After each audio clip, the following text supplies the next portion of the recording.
About a year ago, our own member, John Governor, John's here today somewhere, right here, John,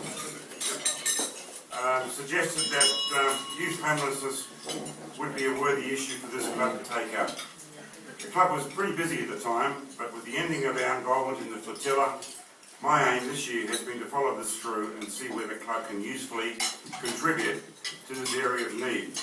As a long-term strategic involvement, not necessarily with cash, but also with some direct involvement. So a small committee led by President-elect Chris Mitchellmore, who apologises he can't be here today, Juliano Reck, John Govern, David Egan and myself have been investigating this issue. Along the way we've met some wonderful people working in this area and some great organisations. We will conclude our work in December and report to the club early next year. So it's therefore appropriate that Tom Steeples today will speak on youth homelessness in the inner city. So please welcome Tom.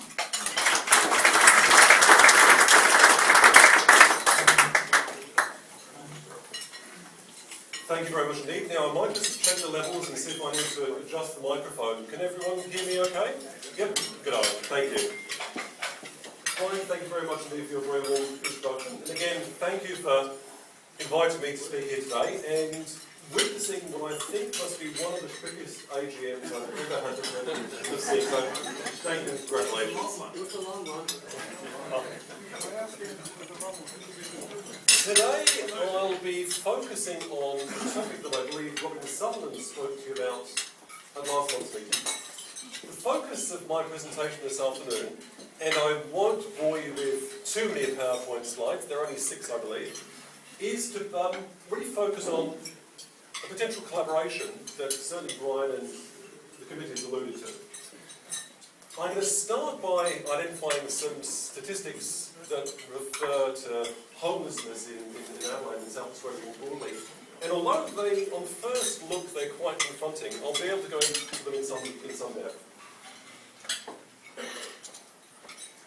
Now, the census of 2011 that all of us would have dutifully filled out, I think, a couple of months ago, won't be available until the end of next calendar year. But these stats are from the 2006 state census. And again, it's hard to work out whether the trend is going that way or that way, but regardless, if it just plateaus out, certainly the figures for homeless people in South Australia are quite disturbing high, 7,900 or so people. The ABS has defined, or has worked out that approximately 43% of that population cohort are young people, i.e. people who are under the age of 24. And again, that figure of 43% also includes accompanying children, i.e. their parents would be homeless themselves and the young person or the child is in that predicament too. As I said, these figures from 2006 are quite confronting, and it's worth having a quick conversation, I guess, about what the definition of homelessness is. And again, maybe the historical perspective is someone that sleeps rough in the streets under the Morford Street Bridge or on the banks of the Torrens, and to a certain extent that remains true. But that population cohort, we tend to call people who are primary homeless, the rough sleepers, the people you see, unfortunately living under cardboard boxes or sleeping bags on the streets. The second category are people who are secondary homelessness, and that, for young people, that's the prevalent group. It tends to be people who couch surf, i.e. they stay at friends' houses one night, a few nights, and then move on to another friend's house, but also people who find themselves staying at boarding houses, supported residential facilities, and other, accommodation options. The last group are people who are called tertiary homeless, and these are people who live in caravan parks. And again, in Adelaide there are several caravan parks with a significant cohort of young people who call that their home. So I guess we need to broaden our concept of what homelessness actually is. It's worth also reflecting upon the causes of homelessness. And again, partly this comes down to choice, partly it comes down to the family setup, and often, unfortunately, if there's a separation the impact on a young person or child can be quite significant, and often that's a predicator of homelessness for the young person. We're all aware that a young person might experience violence or abuse in the home setting. So again, that's another example or another potential cause of homelessness. The other crucial point, which again is quite confronting to think about, is the notion of poverty as being a cause of homelessness. And although, we live in Adelaide, South Australia, a very developed country, very developed city, poverty levels are significant, or remains quite significant, particularly for young people who are either receiving the youth allowance, which is the income support, I guess, for the younger population cohort, or indeed dependent upon their parents. And poverty remains an ongoing issue in certain parts of the city, certainly. The final at-risk population are young people who are transitioning from care of some kind, either moving away from being under the guardianship of the minister into independence. And again, I'd like us to think for a few moments on either our own children or potentially our grandchildren, who often have a desire to stay in the family home until they're 20, 30, and indeed in a few cases 20, 40 years of age. And if you think of young people who are homeless, then that level of parental or family support isn't available. So again, that's another bit of an indicator. Now, does anyone still have their children of relatively mature years living with them? A few people, good. So again, I appreciate that kind of note. It's not all doom and gloom. As I said, the 2006 census was a snapshot of 5 years or so ago. But the figures, we don't know what the figures today are, but certainly there are some good things happening today. One is the recent NAHA, the National Affordable Housing Agreement between the Commonwealth Government and the states. What that meant for South Australia was approximately 1,700 new dwellings were built, which has impacted positively upon removing people from the streets. It's impacted positively on housing families who were experiencing domestic violence, and it's certainly impacted very positively on a wide range of people with disabilities who have been able to make that transition into their own accommodation. So again, I think this is an example where the figures for 2011 might well be heading that way as opposed to that way. The next, I guess, skillful intervention is one that the state government and the Social Inclusion Board have been developing. There's an initiative at the moment that no one will leave hospital to homelessness, which is a wonderful strategy. So again, that will affect homelessness levels overall in a positive way. If we think of our own city, there's a lot of construction at the moment on Whitmore Square. Certainly, is it St Vincent Society? I think it's St Vinny's, who, in partnership with the state government and certainly the Salvation Army, have built some wonderful accommodation options for people. So again, people who benefited from that initiative won't necessarily be recorded until the 2011 census comes out. The last, another significant improvement has been in the whole philanthropic and commercial partnerships that have evolved over the past few years.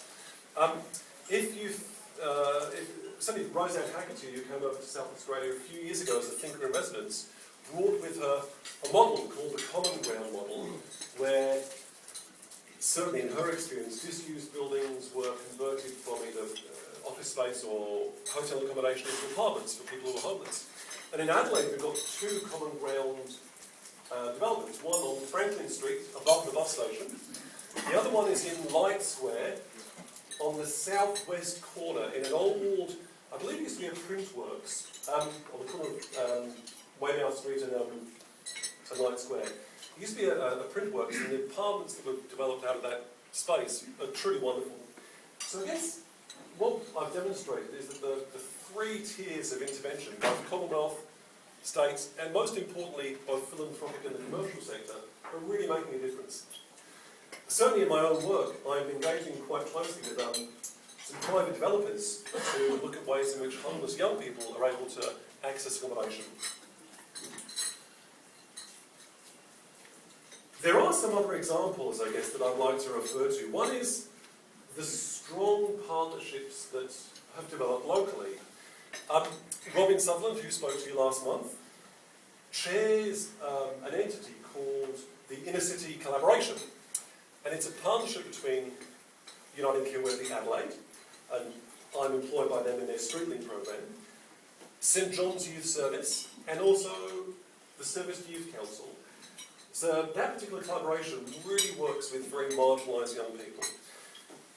At Streetlink, the program which I manage, and again I was speaking earlier on to some colleagues at the table, works with people who are homeless and who have got a health issue. And last year we saw over 600 young people with a variety of medical health concerns. We've got a GP, 3 nurses, and several of the counselling staff who assist people with alcohol and other drug issues, but also in the transition from homelessness to home. Again, if we cast our mind back to our own youths, which in my case was quite a while ago, I remember being slightly naive about the responsibilities of home ownership or renting somewhere, and my skills, certainly in cooking, were fairly limited. I vaguely recall living on sausage casserole for 3 months, with one pot slowly bubbling away for all of that time. Again, it was I have progressed since then. So I guess all young people go through that learning process. SYC, the Service Youth Council, supported over 2,500 young people last year, 2010-2011, to find accommodation. And also St John's Youth, Wendy Maliki is the CEO of St John's Youth,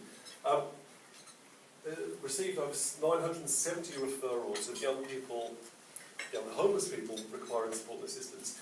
Now, I'm not suggesting that all of those people I've referred to, the 600 at Streetlink, the 2,500 at SYC, and the 970 at St John's, each individual people.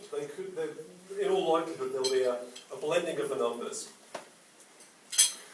What's exciting is that as a result of these partnerships, SYC are building a hyper project in the northern suburbs, which is, now I have to refer to my notes here, HYPER stands for Helping Young People Achieve, and it's a cluster of 15 or so single-person units that will provide transitional accommodation for people. St John's Youth is building a high-rise building, apartment block, on Weymouth Street, and it's kind of next door to the work cover building and kind of in the car park of the old Queen's Theatre. So that end of Weymouth Street, is it the old Queen's Theatre or the Steeples? So they're building a high-rise apartment block there, again, primarily for homeless young people. And again, Streetlink, the program I manage, is engaging a second GP so we can provide support to young people under the age of 16 who require medical support and intervention. There are an awful lot of local solutions to local issues. So the examples I've given of both bricks and mortar developments, but also partnerships and innovative ways of working are the way forward. And again, what works for us locally might not necessarily be replicated easily in the States or overseas. The purpose of my coming today is to look at the role that the Rotary Club of Adelaide might well have in the future. And again, it will be worth exploring what form that collaboration will take, whether it's formal, casual, or partnership in the formal sense of the word, or whatever. So yes, we'll have to have those conversations. We being the Inner City Collaborative, or collaboration team, have had a few discussions, again, partly kicking off from what Brian suggested, the role that Rotary will have in the future.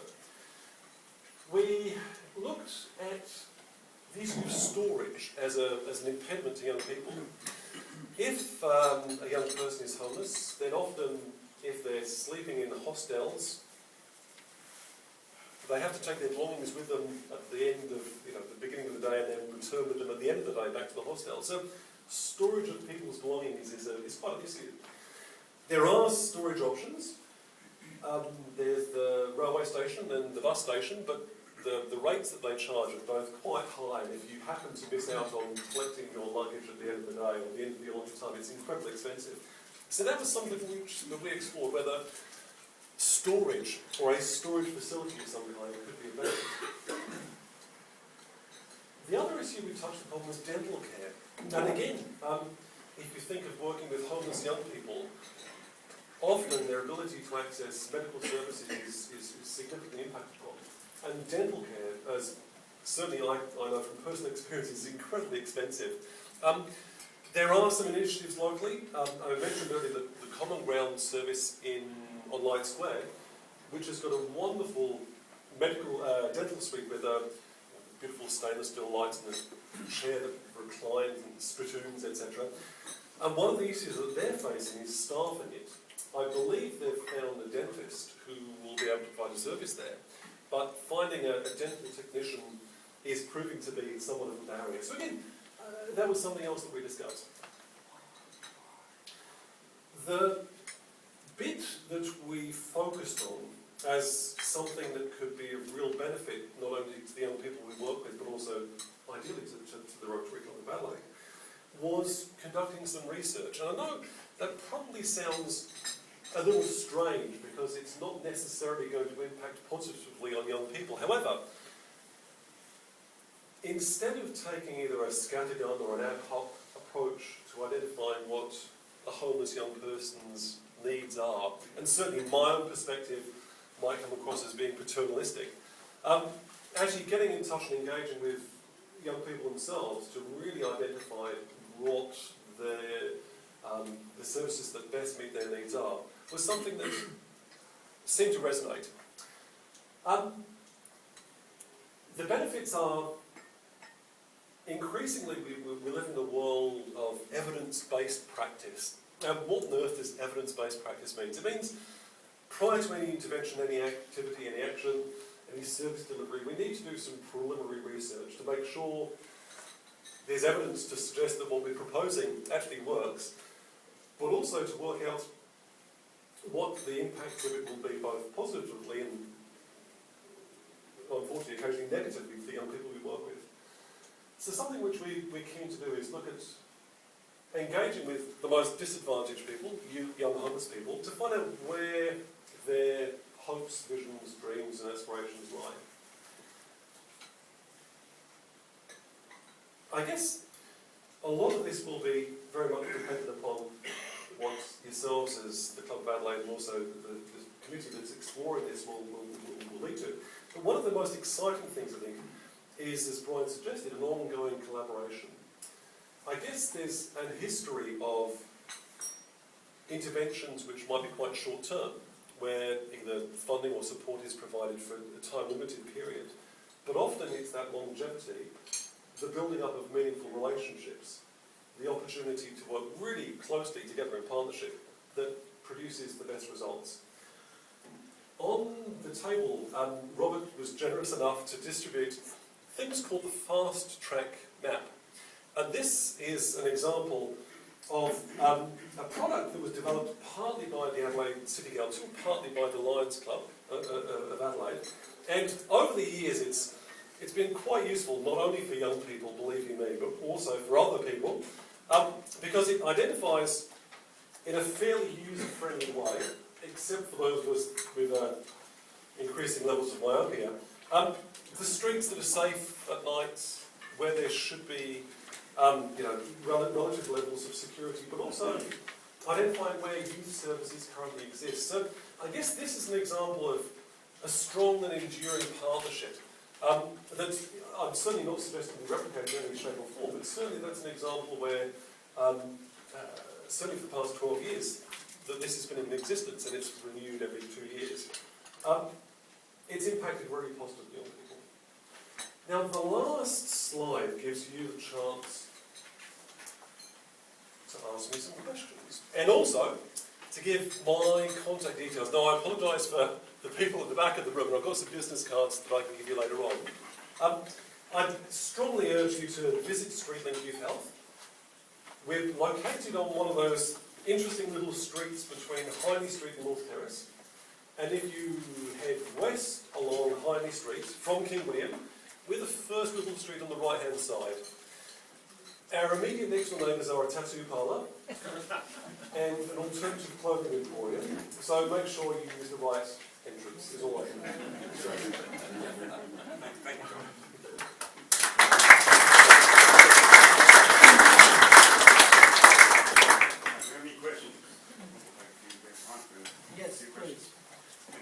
Thank you. Very interesting. Thank You haven't quite taken the lid off the pot yet. Why are most young people homeless? What is homeless? Why are they homeless? Why are they homeless? Well, the causes of homelessness are very subjective. And there are a wide range of reasons why. Top 20%. Top 20%, poor parenting. That's interesting.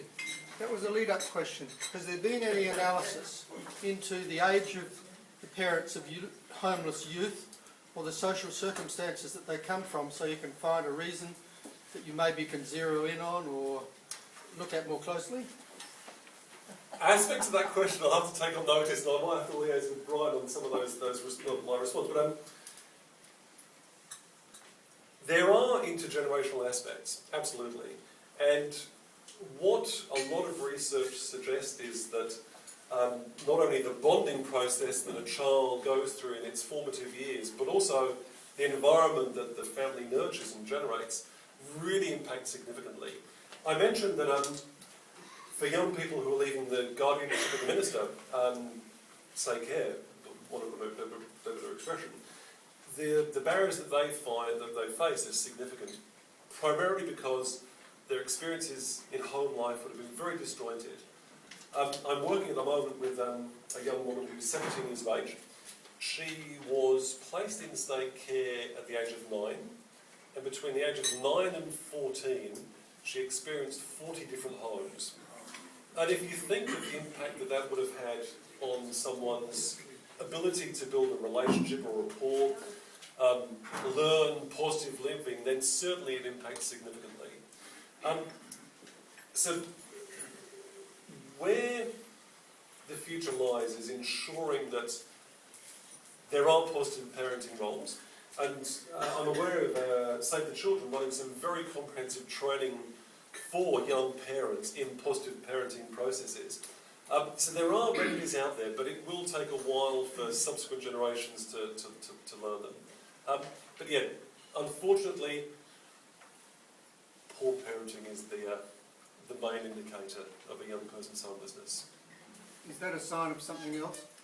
It often can be. It can be a result of poverty, alcohol and other drug misuse, gambling, a wide range of other social ills, as well as intergenerational issues as well. So it's hard to kind of identify the causal link, but certainly that is a major part.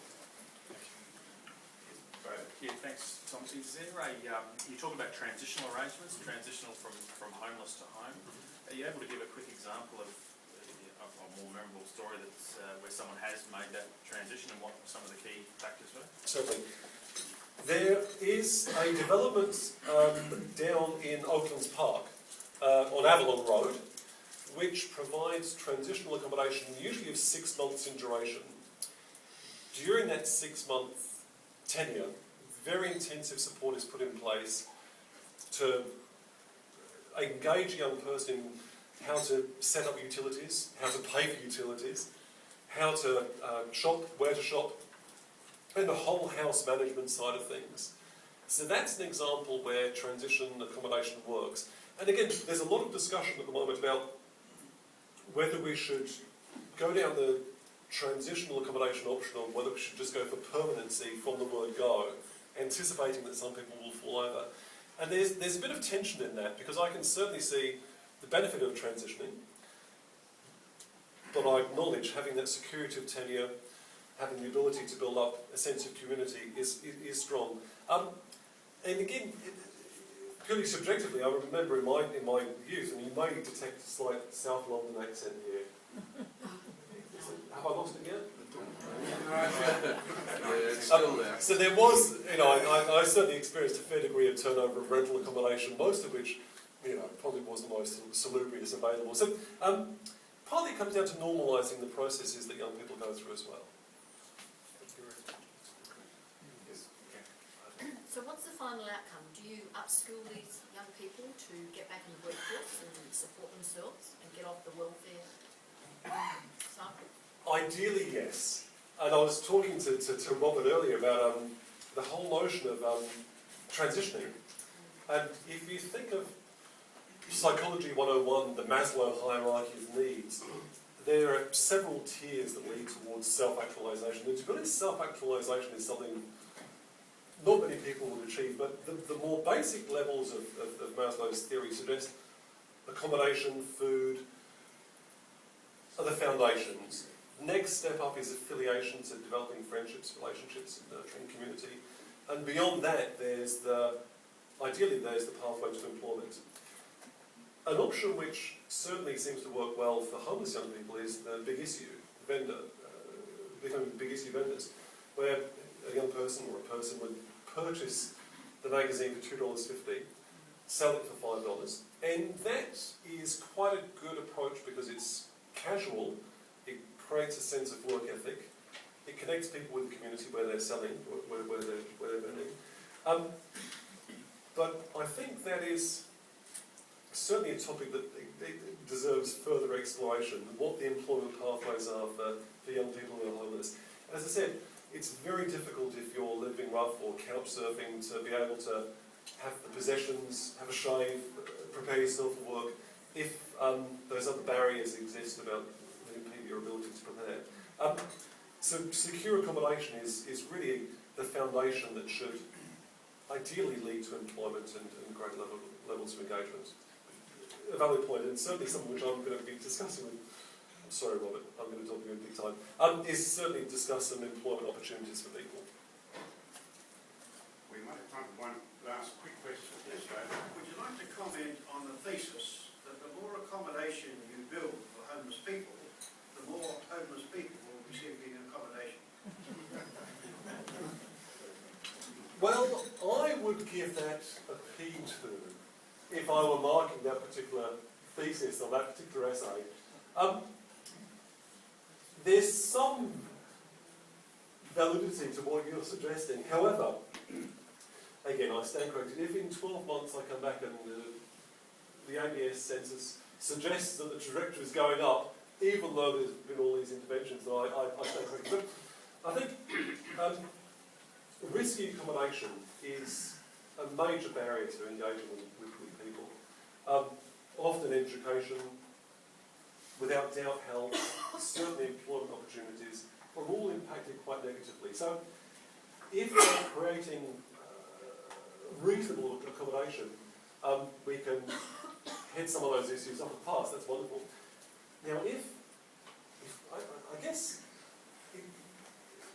the thesis also puts into my mind the conversations that happened a few years ago about building or extending the tram line. You know, if we build it, will people use it? And lo and behold, it's been a great success. So I can understand where that question's coming from, but I would earnestly suggest if we reflect upon Housing SA, the Statutory Housing Trust, and its historical dwellings, which tended to be 3-bedroomed connected bungalows, and now the Commonwealth Initiative certainly has provided a lot more either single-person dwellings, either units or small 1-bedroom homes.